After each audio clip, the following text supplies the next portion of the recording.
I dressed up today. And we're live. So welcome back, everybody. Hope everybody enjoyed the breakout sessions and had an opportunity to network during the break.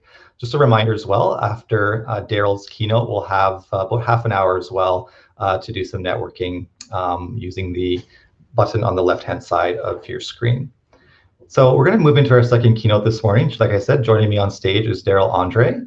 Darryl is the Director of Business Development with BAMCO, a full-service promotional product and brand and merchandise agency focused on creating lasting connections between brands and customers. In his role, Darryl focuses on building new business and nurturing client relationships.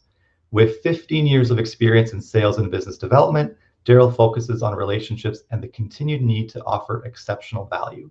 In his spare time, Darryl enjoys volunteering in his community and has been known to frequently visit many local wineries. When he's out of town, he can be found strolling different Caribbean beaches.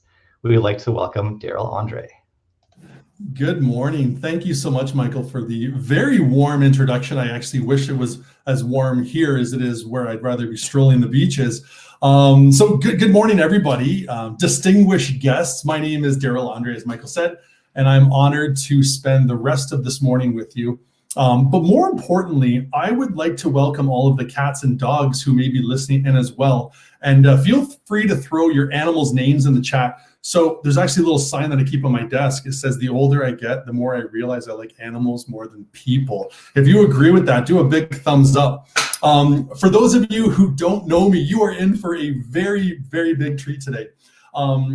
You know, with a lot of us working from home, we're all sitting so much, and in Jess's presentation, she stood up and she was just in the moment. And normally when I do a presentation, I'm also standing, but I want to point out a bit of an issue.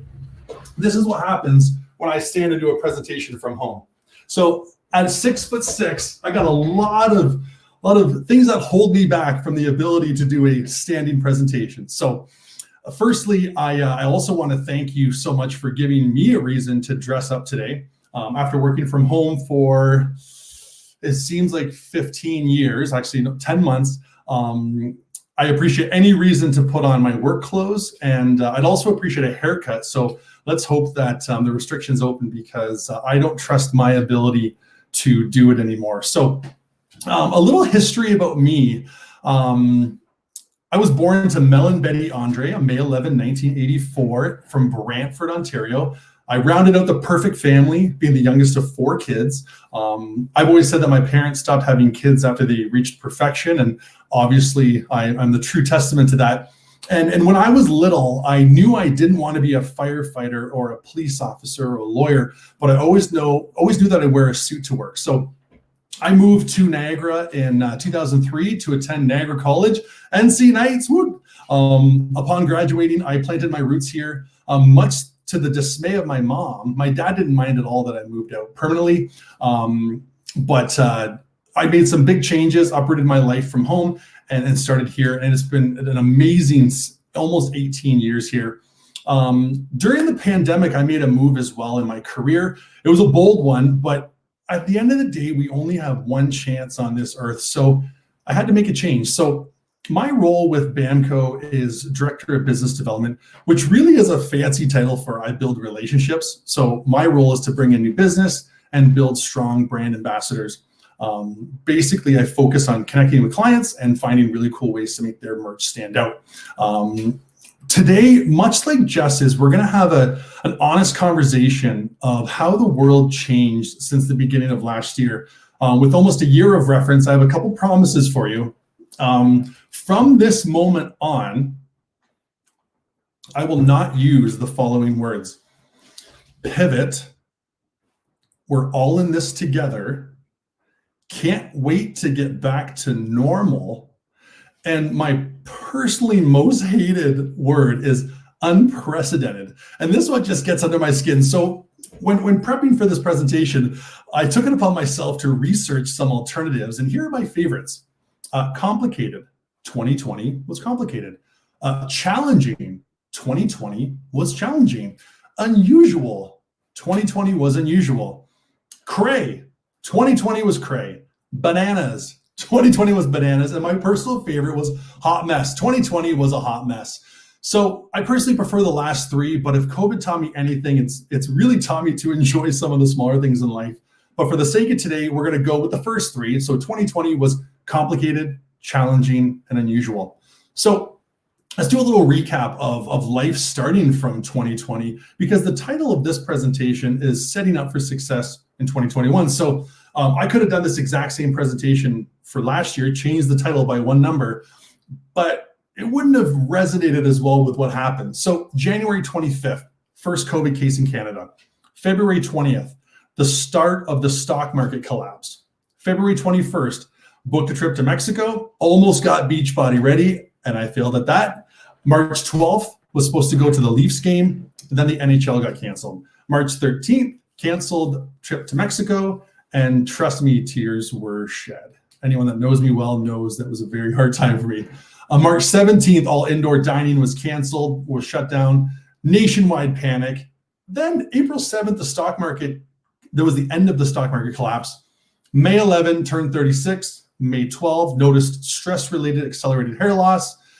And then we go into June, July, August, patio season. And then we kind of opened up and then we went back down again right after Christmas. So what did I learn from COVID and how it affected my life and the business world is that the pandemic is challenging, and watching the chaos and the feelings of helplessness. And it's just something that most of us have never seen before. Moving careers, being isolated from friends and family. I know for me, it took everything in me to not lose my mind. And for those who know me, I was close many times. I think I had a couple breaking points. But I really did try to stay so strong and composed. I tried to keep it light and truly overshadow the fact of what I was really feeling. And I thought that if I just appeared to be strong, then I would be. It's almost like the fake it till you make it. But positive thoughts can only get you really so far. And I realized it's super important to really be honest with yourself. So I realized that it's okay to not be okay. It's okay to feel frustrated.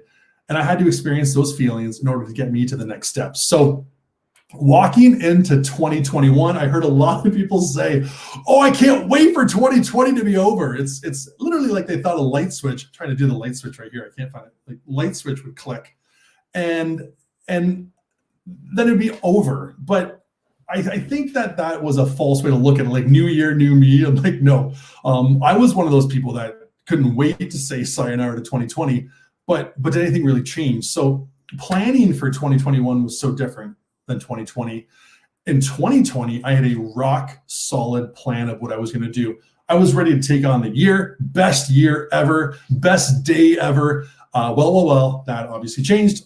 So when planning for 2021, I was treading very, very softly and quietly because I knew just how much was absolutely out of my control. So I was going to allow some leeway for myself, but being a little more cautious, because who knew when the next shutdown would happen or restriction would bring. But since I do enjoy spending some time on social media, I did see a post. I think that a lot of people probably saw it too. And it said, I'd like to cancel my subscription to 2021. I've experienced a 7-day trial and I'm not interested. So it just made me laugh. So I'm glad that we can still laugh about some of these things. But in the middle of a pandemic, how do you even plan? So the question is, how do you plan for something you know nothing about?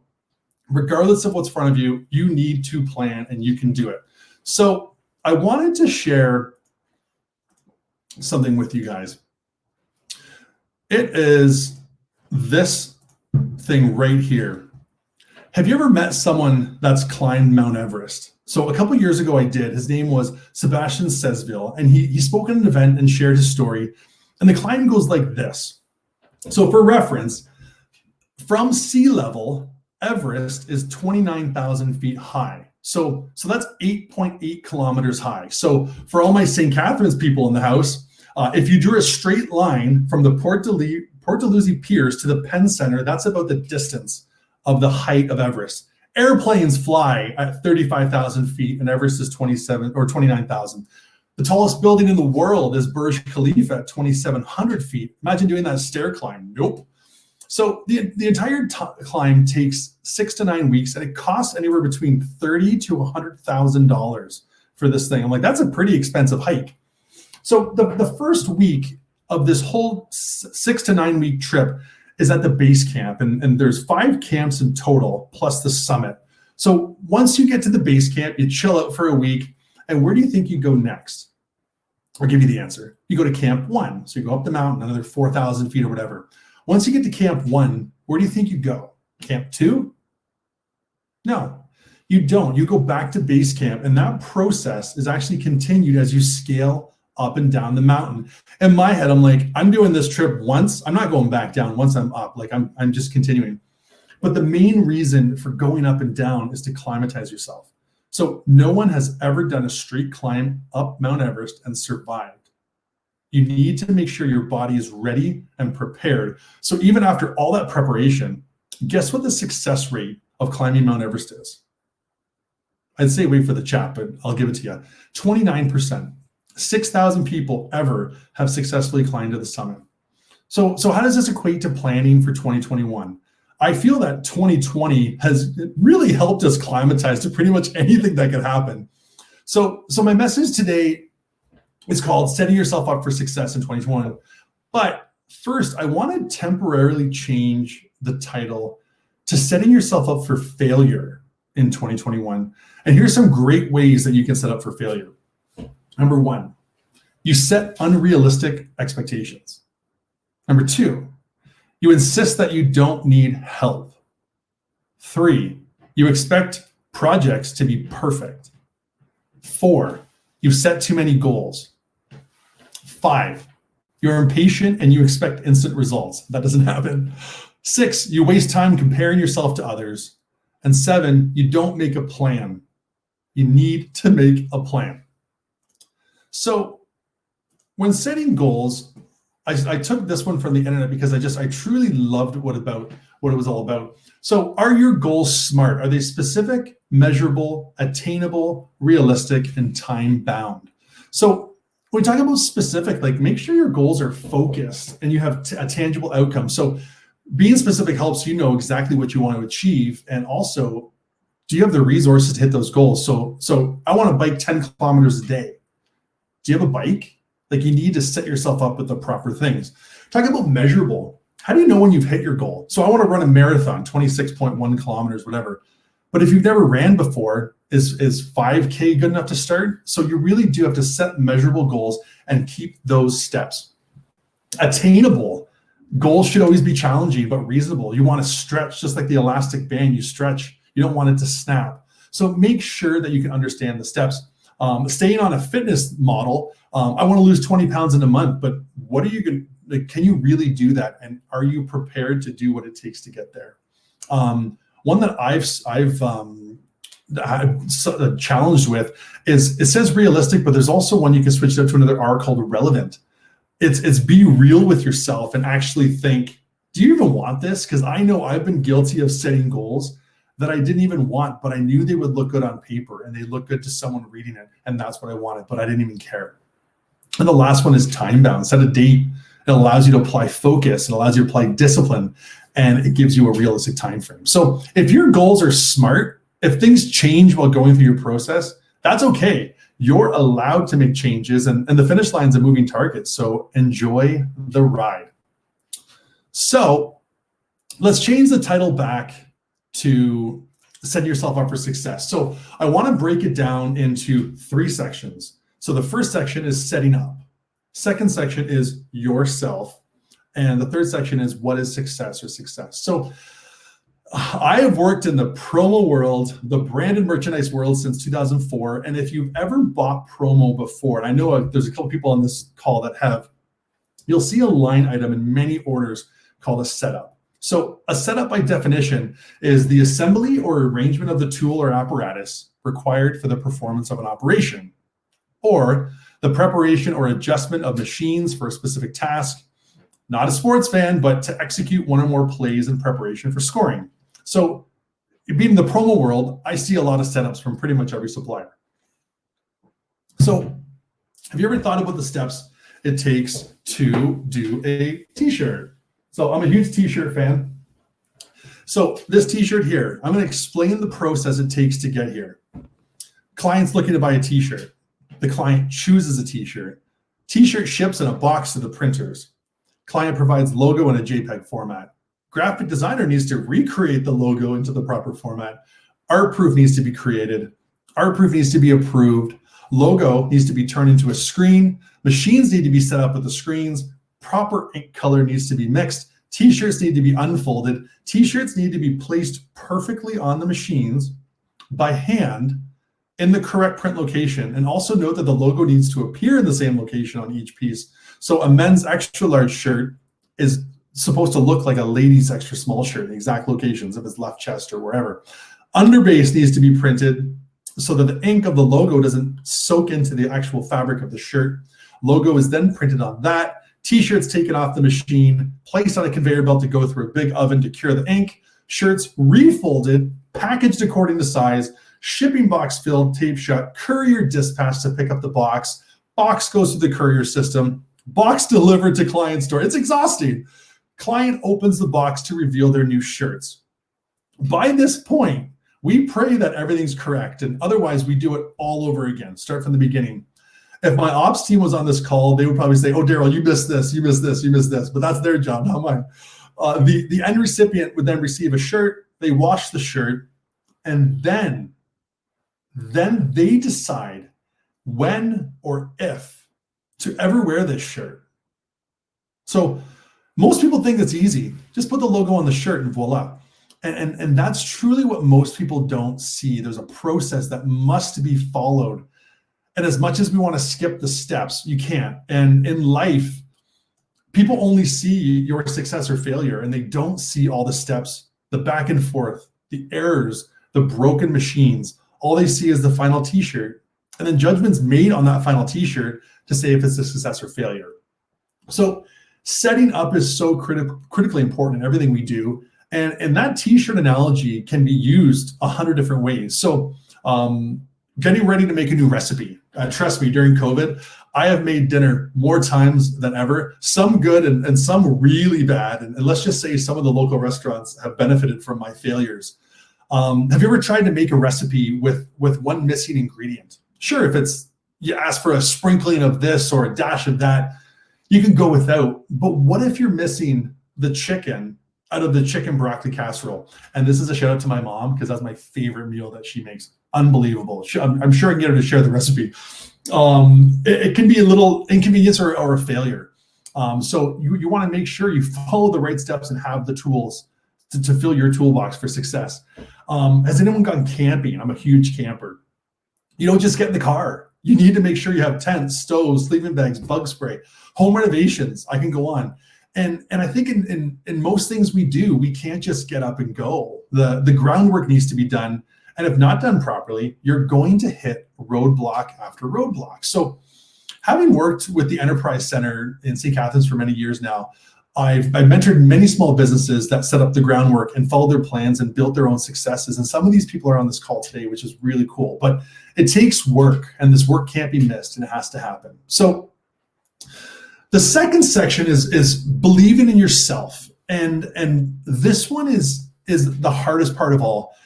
Because if you're anything like me, there always seems to be a flurry of activity going on in your head.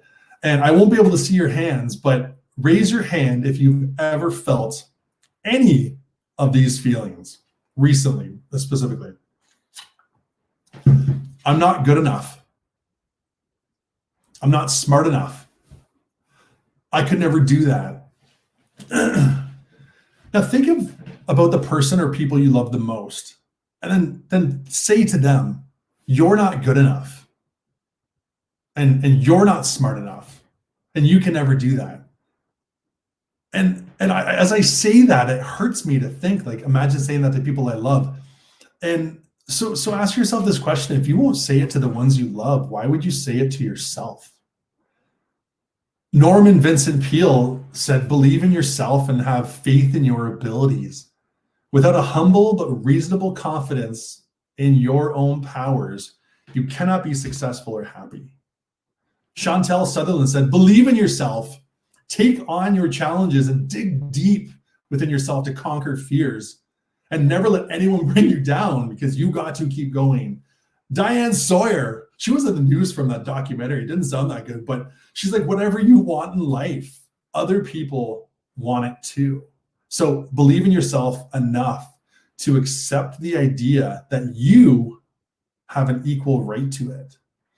And one of my personal favorites from Maya Angelou is, I can be changed by what happens, but I refuse to be reduced by it.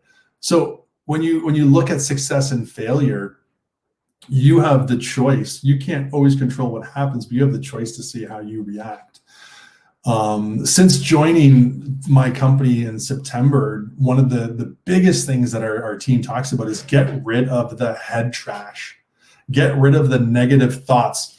And in yoga class years ago, an instructor said, don't try and block your thoughts from creeping in. And I have a hard time meditating. I have a hard time doing yoga.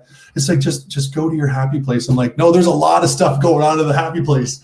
So she said, imagine your thoughts as a truck coming down the road. And I wish I had a little prop, a truck coming down the road. Imagine you trying to block the truck, but you can't stop it. So instead of trying to block the truck, you acknowledge the truck, you accept the truck, and you let the truck pass. Imagine if we started using that analogy in our everyday lives. So when stuff goes wrong, which it always does, you acknowledge something, you accept it, and you let it pass. And being in sales, rejection is something that I deal with on a daily basis. And after a couple of years, you get used to it and you move on to the next. And at BAMCO, we have a group Skype message where we share successes and rejections. And my coworker shared a rejection that he got last week, and I actually laughed out loud. He called it a prospect, and the lady said, I'm not going to hang up, but I'm definitely not interested. So take that how you'd like.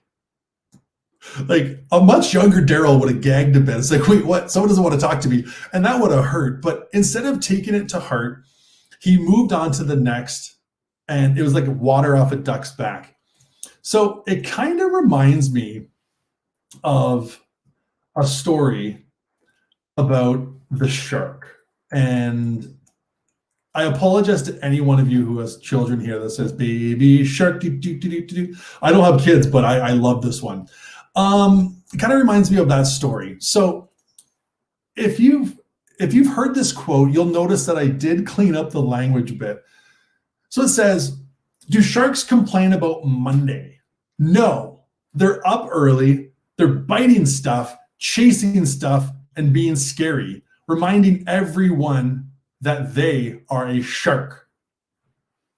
So simple, right? So it's like, be your version of a shark. And so for 2021, I say one of my biggest goals was to be nice to myself. And as people, we're often so hard on ourselves, like, how about I just be my own shark? Make it nice and easy. I can just do what I want and control my own thoughts. And that's so important. And you just chase stuff and do stuff. And years ago too, I learned a little mind game as well. Kind of like the whole analogy of allowing something to come in and releasing it is when something comes into your life that makes you upset or stressed or overwhelmed, think to yourself, in 1 year today at 11:34 on February 9th, 2022, will I remember this moment? Will it have a negative result from this moment? And if not, acknowledge, accept, and move on. And do not let that live in your head rent-free. It's just not fair to you or to the people around you. And the third part of this keynote is talking about the success. So by definition, success is the accomplishment or aim or purpose. Success is no accident.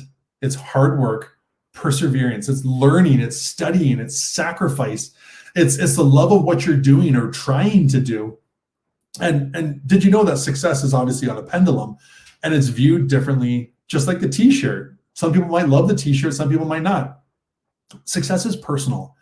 And you are the only one that understands what it means to you.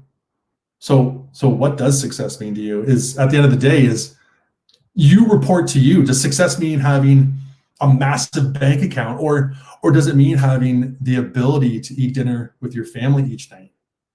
and it's truly your choice. And so today, I know that there are many people from many different industries and many different roles. So regardless if you're a small business owner or sales rep or marketing manager, HR, I have a couple success making tips that you can really alter to make it your own. So at the end of the day, we're all in sales. So in HR, you're trying to get people to come on board or trying to win to your way of thinking. If you're in marketing, you're trying to get a buyer to get interested or engage with your team.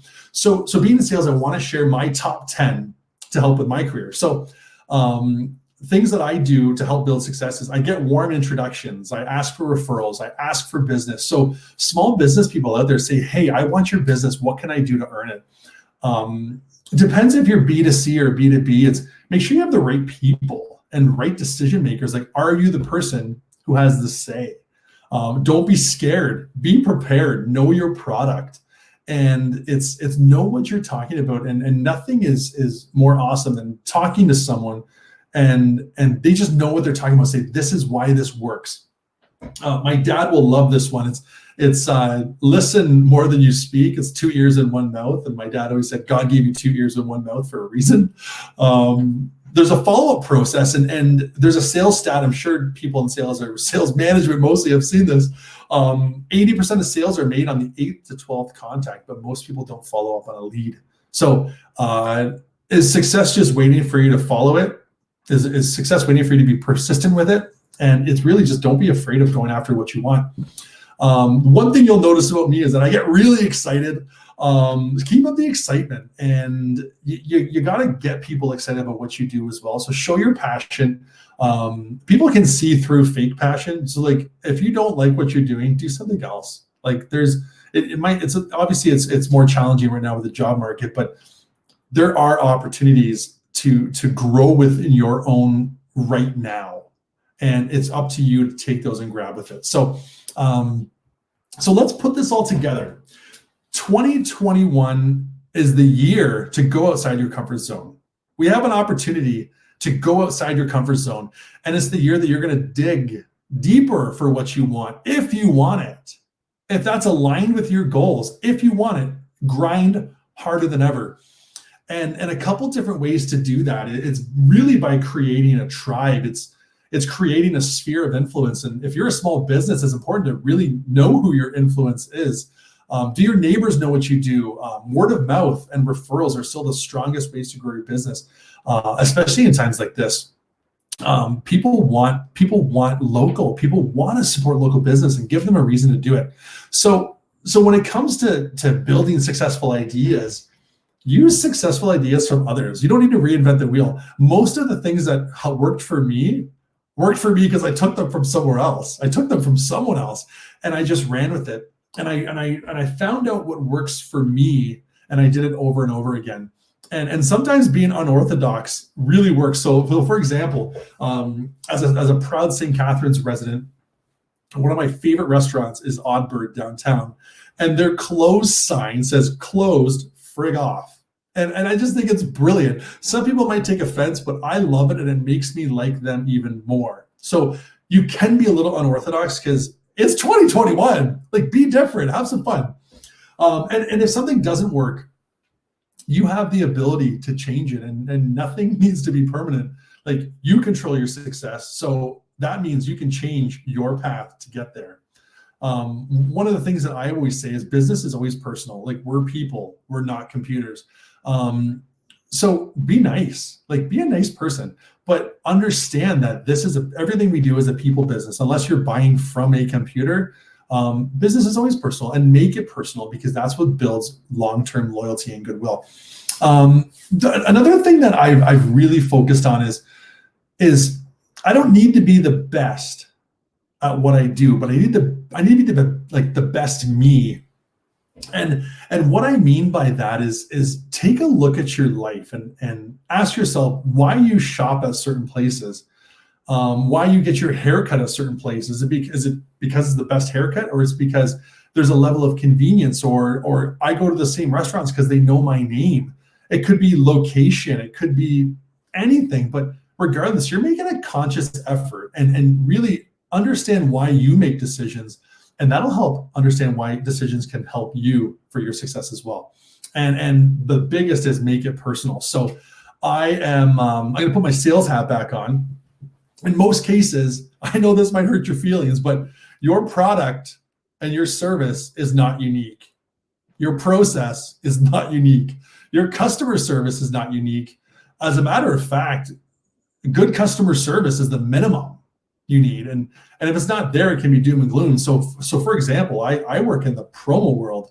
There are in the States and Canada about 25,000 companies that do what I do. And about 100,000 salespeople that do what I do. So why me? And I think it's so important to be able to answer that. Surround yourself with people who believe in you and challenge you, either your family, your friends, your clients. We don't always have to have cheerleaders, but we need to have respected mentors that ask questions because they care. And one of the biggest things is nail down your message and spread the word with confidence, and be proud of your elevator speech and your pitch. Know what it is. And if you haven't heard of an elevator pitch, I'm sure most people on this webinar have, this keynote.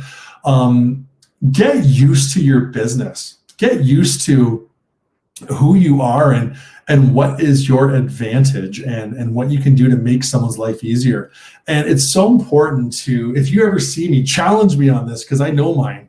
An elevator pitch is a quick conversation, but keep it short, keep it sweet, and get them asking questions. And the key is make it conversational. You should be able to say your elevator speech or your pitch in 75 words and get that person excited. Or it's not like, if I were to say, hey, Darryl, what do you do for a living? I sell promotional products. People will be like this. Is that like pens?